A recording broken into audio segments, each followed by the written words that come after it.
In the 19th century, America was quickly and steadily growing into a strong and wealthy nation. Economic expansion made it the leader in developing new technologies such as the telegraph, and it was considered a land of dreams for many immigrants. It was also surpassing Britain as an economic power, with the growing railway network moving quickly towards the west and north towards Canada, where Britain was losing competitiveness.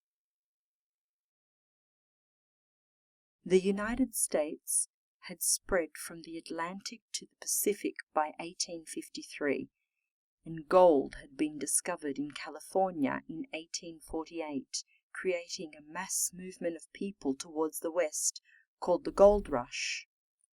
The new economy was flourishing all over the United States and was varied, with the industrialized North that had various manufacturing and textile industries, and the agricultural South that produced cotton, rice, sugar, and tobacco.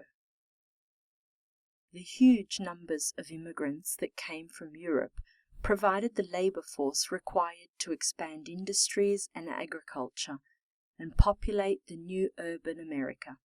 People arrived on ships and had to pass through Liberty Island, where today we can still see the iconic Statue of Liberty given to America by France in 1886.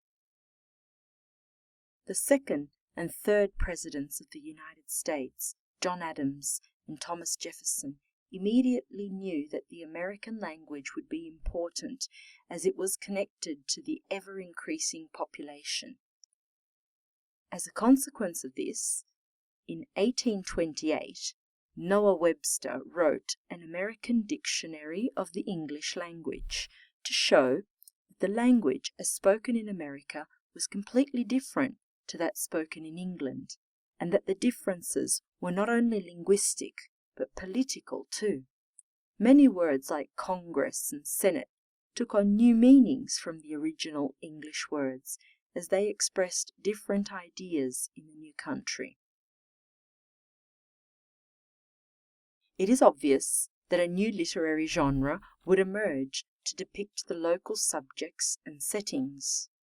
The main themes in the new American novels were the myth of the frontier as America was being discovered and the possibilities that freedom became infinite, and the haunting sense of evil and sin typical of the Victorian Puritan mind. Herman Melville's Moby Dick, written in 1851, encompasses both these themes with what seems at first to be an adventure story about the seafaring American nation, but really turns out to be about the presence of evil in the world. Nathaniel Hawthorne, in The Scarlet Letter, explores the Puritan New England society of the previous century to analyze its influence on the present. It is the story of a woman who commits adultery and will not reveal who the father of her child is in order to protect him. The father, a Puritan reverend, was filled with guilt and love for the woman and his child, so in the end confesses and then dies. Hawthorne believed that guilt is hereditary and its consequences are passed on through the generations.